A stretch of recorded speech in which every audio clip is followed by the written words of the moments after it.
There's a quiet belief guiding most of your decisions right now.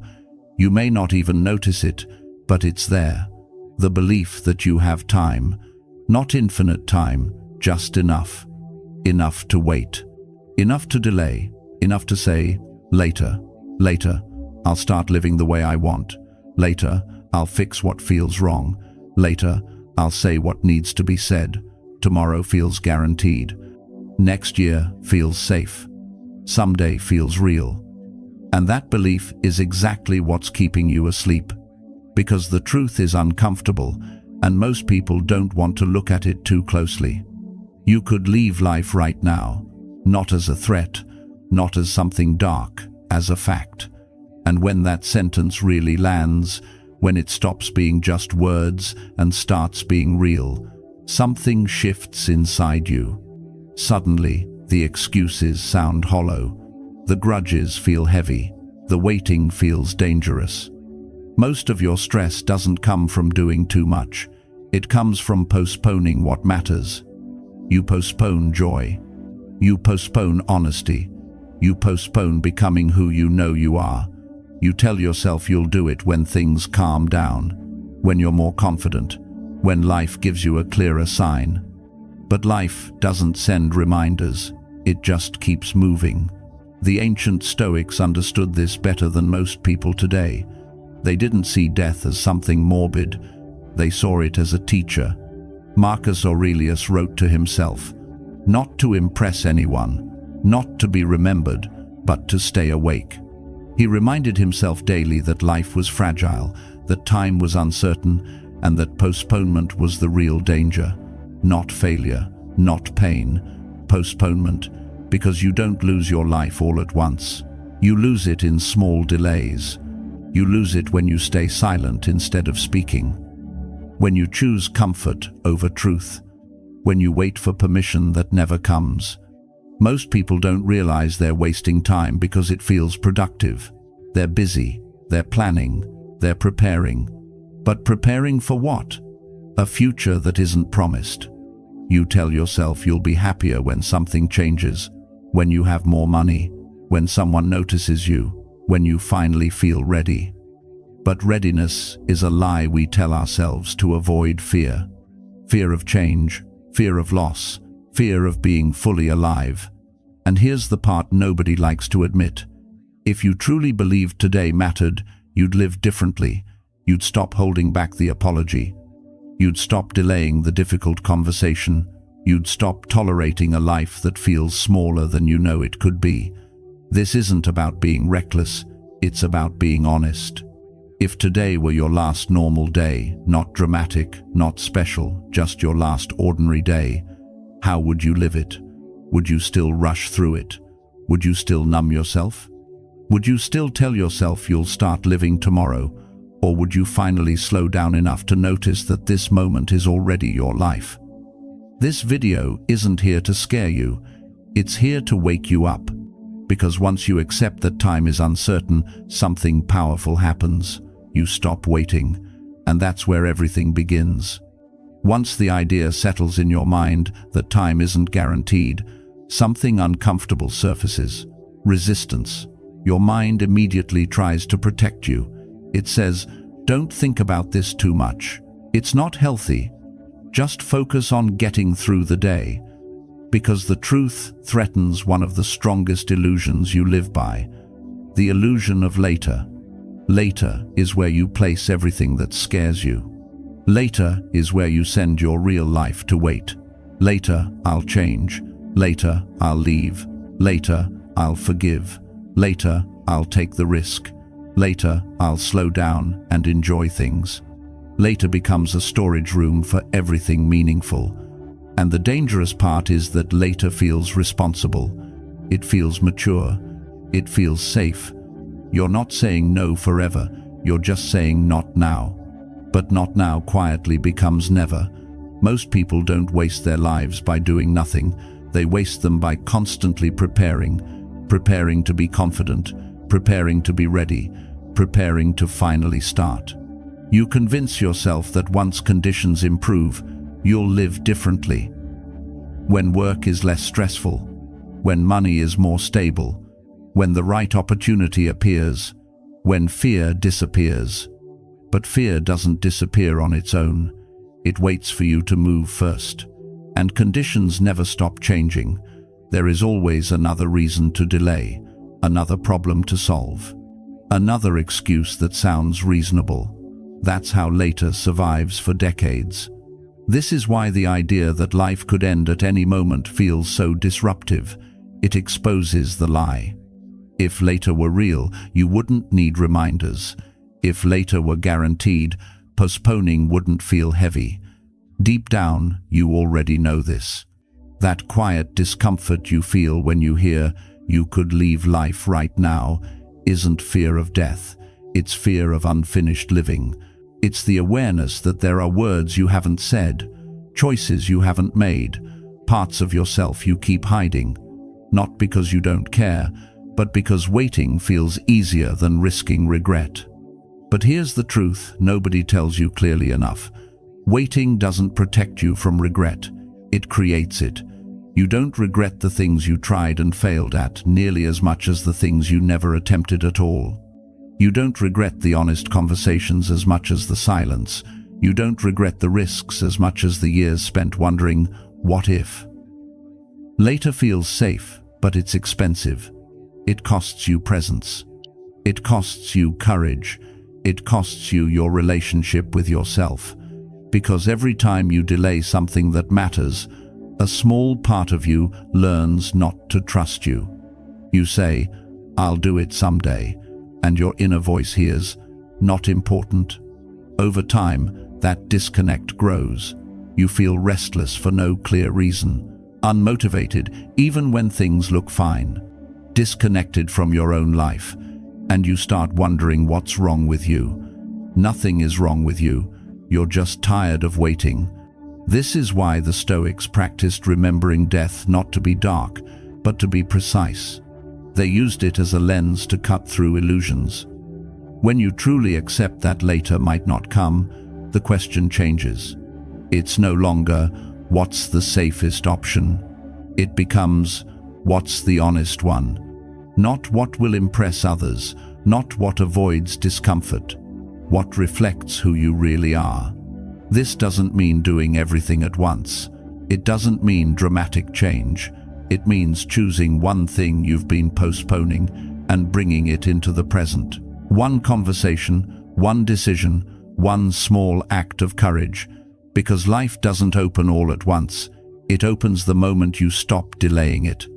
When you live with the belief that there will always be more time, something subtle happens. You stop being fully here. You still wake up. You still move through your routines.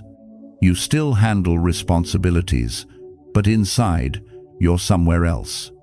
You're mentally skipping ahead, thinking about what's next, planning for a future moment when life will finally slow down. This is how people end up living on autopilot, not because they're lazy, not because they don't care, but because being fully present feels overwhelming when you believe you have endless time. You tell yourself, "I'll enjoy this later. I'll rest after this phase. I'll be more intentional once things settle."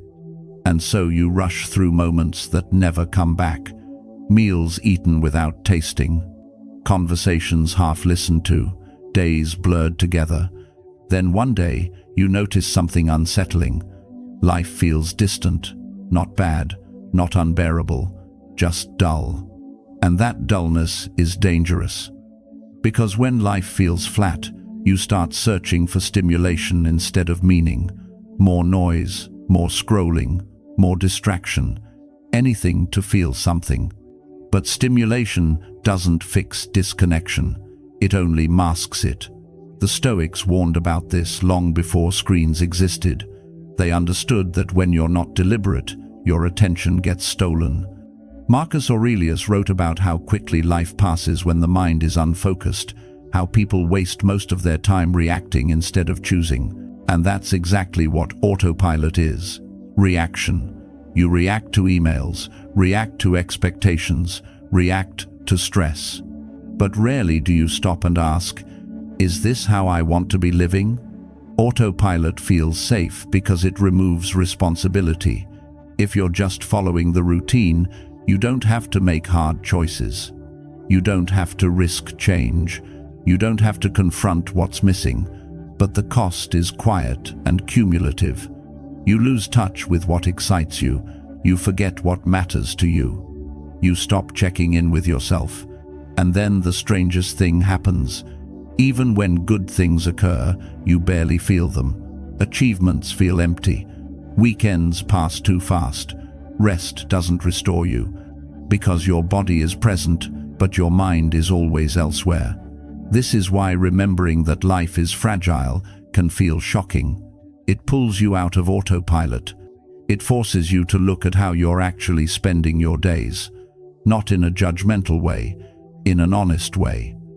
If today were just another day, not special, not dramatic, would you be fully here for it? Or would you rush through it like it's something to get past? The truth is, most of life is ordinary. And if you're not present for the ordinary, you miss almost everything. The Stoics didn't wait for extraordinary moments to feel alive. They trained themselves to be awake in the mundane, in conversations, in daily work, in small choices. They understood that awareness is a discipline. You don't become present by accident. You become present by choosing to be.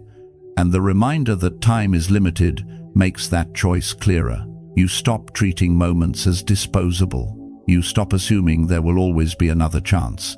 Not because you're anxious, but because you finally value what's in front of you. This is the opposite of rushing.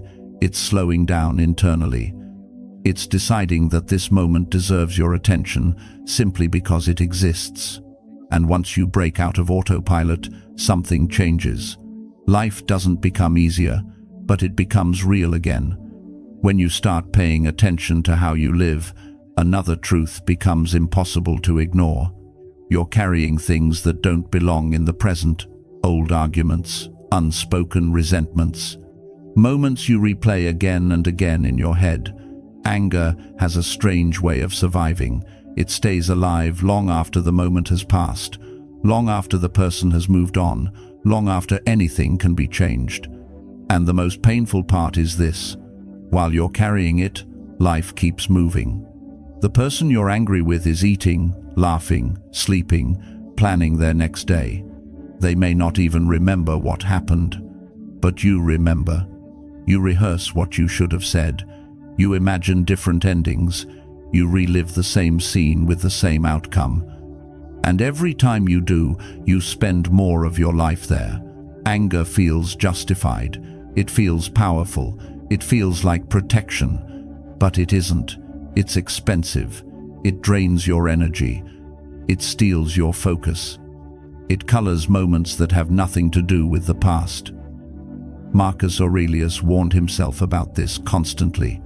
He understood that anger doesn't punish the person who caused it. It punishes the person who holds it. And yet, most people cling to it, because letting go feels like losing. It feels like saying, "What happened was okay." But forgiveness is not approval. It's not forgetting. It's not pretending nothing hurt. Forgiveness is choosing not to let the past keep living rent-free in your present. Think about how much time anger takes. Not just the moment you feel it, but the hours afterward. The tension in your body, the sharpness in your voice, the distance it creates between you and the people who had nothing to do with it. Anger shrinks your life. It pulls your attention backward. And when your attention is stuck in the past, the present slips by unnoticed. This is why remembering that life is short matters so much. Because if you could leave life right now, would you really want to leave it angry? Would you want your last days shaped by something that already happened and cannot be undone? Most anger survives because it feels unfinished, like something still needs to be resolved. But many things never get closure. Some people never apologize. Some situations never make sense. Some losses never feel fair. Waiting for closure keeps you trapped. The Stoics understood something simple and hard to accept. You don't need resolution to move on. You need a decision. A decision to stop carrying what's weighing you down. Not all at once, not perfectly, but deliberately. Ask yourself honestly, is this anger making my life better right now? Is it helping me live fully today? If the answer is no, then holding on to it isn't strength, it's habit. Letting go doesn't make you weak, it makes you present. Because when anger loosens its grip, space opens up. Space to breathe.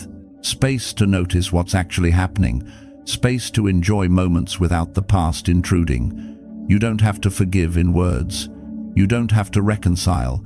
You don't even have to tell the other person. Forgiveness can be silent. It can be as simple as saying, I won't give this another day of my life. And when you do that, something shifts. Your energy returns. Your attention sharpens. Your days feel lighter, not because life is easy, but because you're not dragging yesterday into today. This is what waking up looks like. Not dramatic change, just honest release. And it makes room for something better. Once anger loosens its grip, you start to notice something else. How much of your life is spent chasing success, chasing recognition, chasing the next thing that promises to finally make you feel complete. You tell yourself, when I get there, I'll relax. When I achieve that, I'll be happy. When people see me differently, I'll feel at peace. But there keeps moving. The goal changes, the bar rises, the satisfaction fades faster than you expected, and suddenly you're chasing again. This cycle is exhausting, but it's so common that it feels normal. Most people don't realize how much pressure they live under because they've never stepped outside of it. You measure your worth by outcomes. You measure your days by productivity. You measure your life by comparison. And the quiet question underneath all of it is always the same. Am I enough yet? The Stoics saw through this illusion clearly. Marcus Aurelius ruled an empire, commanded armies, and held more power than most people could imagine, and still reminded himself that none of it guaranteed fulfillment. Because external things don't settle the mind, they stimulate it. They keep you reaching forward instead of living here. This doesn't mean ambition is wrong. It means ambition without presence becomes a trap. You end up preparing for a life you never fully enter. Think about how often you rush through moments that could actually nourish you. A meal eaten quickly, a conversation half heard, a quiet evening filled with distraction. You're physically present, but mentally somewhere else, planning, worrying, comparing, and then you wonder why life feels thin. Here's the uncomfortable truth. You don't lack meaning, you lack attention. You're so focused on what's next that you miss what's already here. The Stoics believed that contentment isn't found by adding more to your life, but by needing less from it, not less effort, less demand that life impress you, less demand that every moment feel important, less demand that success prove your worth. Because when you stop demanding constant payoff, ordinary moments regain their weight. A conversation becomes real again. A walk becomes grounding. A quiet moment stops feeling like wasted time. This is hard at first. Your mind is used to stimulation, used to movement, used to chasing. Slowing down can feel like loss, but it isn't. It's return. Return to the only place life actually happens. Now, ask yourself honestly, how much of your day is spent preparing for happiness instead of experiencing it? How often do you tell yourself, I'll enjoy this once I finish this, once I achieve that, once things settle down, but things rarely settle down on their own, and if you keep postponing presence, you postpone your life. Remembering that time is limited cuts through this illusion. If today truly mattered, would you still rush through it? Would you still postpone joy until it's earned? You don't need to quit your goals. You don't need to abandon responsibility. You just need to stop believing that your life begins after you arrive somewhere else, Because arrival is a myth. There is only movement, and the question isn't how far you go. It's whether you're awake while you're going. When you stop chasing fulfillment and start allowing presence, something shifts. You feel less pressured, less rushed, less desperate to prove yourself.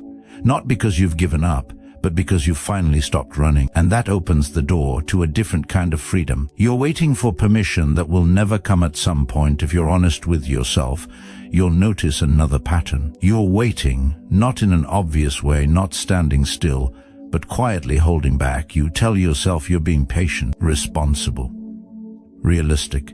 But underneath that calm surface is a deeper hesitation. You're waiting for approval, for someone to say, yes, now you're allowed. For a sign that confirms you're ready, for reassurance that you won't regret choosing differently. You wait for confidence to appear. You wait for fear to disappear. You wait for someone else to go first. And while you wait, your life continues without you fully inside it. This waiting feels reasonable, even wise. After all, you don't want to make a mistake. You don't want to fail publicly. You don't want to disappoint anyone. So you keep your real thoughts quiet. You keep your deeper desires contained. You stay close to what feels acceptable. And the cost of that waiting is subtle but serious. Every time you don't speak when you want to, you shrink a little. Every time you ignore what feels true, you lose trust in yourself. Every time you choose safety over honesty, you teach yourself to stay small. The Stoics were clear about this. Marcus Aurelius reminded himself that no one else could live his life for him, no matter how powerful or admired he was. He understood that responsibility is unavoidable. You are already choosing, even when you decide not to. Wait is a choice. Silence is a choice. Staying where you are is a choice. And the danger isn't that you'll choose wrong. The danger is that you'll never choose at all. Most people don't fail because they try and fall short. They fail because they never give themselves permission to begin. They tell themselves one day, when things make more sense, when I feel more confident. But confidence doesn't arrive before action. It follows it. Fear doesn't vanish before you move. It quiets only after you do, and no one else can give you the approval you're waiting for. Not your family, not your friends, not society. Because even if they agree with you, the hesitation remains. The permission you want can only come from one place, from you. This doesn't mean doing something dramatic. It doesn't mean burning everything down. It means choosing one honest step, one conversation you've been avoiding, one boundary you haven't set, one truth you haven't admitted, even to yourself. Ask yourself this question without rushing past it. What am I waiting for someone else to allow me to do? To rest, to change direction, to want something different? If today were not guaranteed, would you still wait? Would you still tell yourself you'll live more fully later? Or would you finally act in alignment with what you already know? You don't need certainty. You don't need perfect clarity. You need courage in small amounts, enough to take one step without knowing where it leads.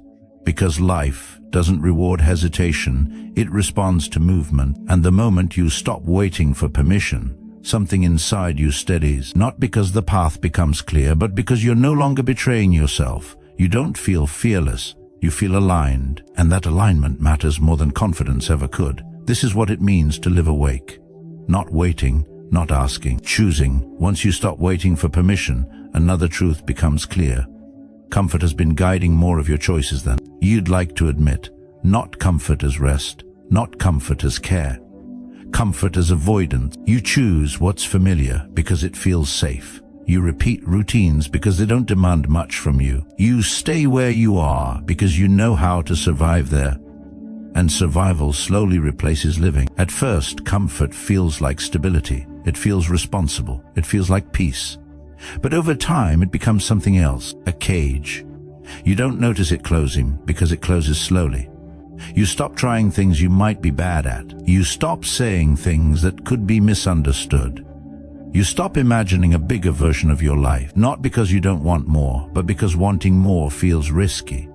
So you tell yourself this is enough, and maybe on some days it is, but deep down, there's a quiet restlessness that doesn't go away, a feeling that you're capable of more presence, more honesty, more courage. The Stoics understood this tension well. Marcus Aurelius wrote about how obstacles aren't interruptions to life, they are life. What stands in the way is often the way forward. But comfort convinces you otherwise. It tells you to stay where it's predictable, to avoid friction, to avoid discomfort. And while you're avoiding discomfort, your world gets smaller. You talk to the same people, think the same thoughts, make the same choices. Years can pass like this, not painful enough to force change, not fulfilling enough to feel alive, just numb. This is one of the greatest risks of believing you have time. You think you can always grow later, challenge yourself later, become more later. But growth doesn't happen in comfort. It happens at the edge of honesty, the edge of uncertainty, the edge of choosing something that might not work. This doesn't mean seeking hardship for its own sake. It means recognizing when comfort is protecting you and when it's limiting you. Ask yourself honestly, what am I avoiding right now because it feels uncomfortable? A conversation, a change, a decision I already know the answer to. What truth do I keep pushing aside because it disrupts my sense of safety? The reminder that life is fragile sharpens this question. Because if today mattered, truly mattered, would you still choose comfort over growth? Would you still stay silent when something needs to be said? Would you still shrink yourself to fit expectations that no longer fit you? Comfort tells you to stay small. Awareness asks you to step forward. Even when your voice shakes, even when the outcome is uncertain. The goal isn't to abandon comfort entirely. It's to stop letting comfort decide for you. You can rest and still grow. You can feel fear and still move. You can be uncertain and still choose. When you step just slightly outside what's familiar, something happens. You feel more alive, not euphoric, not fearless, but engaged. And engagement is what most people are missing. Not motivation, not discipline. Engagement with their own lives. This is what it means to live awake. Not constantly pushing, but not hiding either. Choosing growth when comfort starts to feel like a quiet prison. And that choice prepares you for the final shift. By now, something should feel different. Not dramatic, not overwhelming, just quieter. Because when you strip away waiting, anger, chasing, permission, and comfort, you're left with something simple and honest. This moment. Not the one you're planning for, not the one you're afraid of, this one. And this is where most people get confused. They think living awake means constant action, big risks, major changes. It doesn't. Living awake means not postponing your life anymore. It means recognizing that nothing is guaranteed and letting that truth sharpen how you live, not paralyze you. You wake up and the world is still uncertain. Problems still exist. Fear still shows up, but you stop treating today like a rehearsal. You stop acting as if the real version of your life starts later. Because later is a story you can't verify. All you actually have is now. The Stoics didn't promise happiness, they promised clarity. Marcus Aurelius reminded himself that life is fragile not to feel anxious, but to feel intentional. When you know time is limited, you don't waste it on what doesn't matter. You become precise. You choose your words more carefully. You choose where your attention goes. You choose what you carry and what you finally put down. You stop fighting battles that don't belong to you. Stop chasing approval that never satisfies. Stop waiting for moments that never arrive. And something unexpected happens. Life doesn't become easier, but it becomes lighter. Not because the weight disappears, but because you stop adding unnecessary weight to it. You forgive faster. Not because people deserve it, but because you deserve peace. You speak more honestly. Not to shock, but to align. You rest without guilt. Act without overthinking. And accept that uncertainty isn't a flaw in life. It's part of it. Living awake doesn't mean you'll never doubt yourself again. It means you won't let doubt decide for you. It means you'll act while unsure, speak while nervous, choose while afraid, because waiting for certainty is another way of postponing your life. If today were your last ordinary day, not dramatic, not special, just your last normal day, how would you live it? Would you rush through it? Would you numb yourself? Would you keep holding back? Or would you slow down just enough to notice that being alive right now is already rare? You don't need to fix everything. You don't need to become someone else. You just need to stop pretending you have unlimited time. That one shift changes everything, not overnight, not magically, but steadily. And tomorrow, when you wake up, the choice will be there again, to live on autopilot, or to live awake, to postpone, or to engage, to wait, or to step forward. You don't need to decide for the rest of your life, just for today. And if you choose presence today, even imperfectly, that's enough. Because this moment isn't a warm-up, it's your life.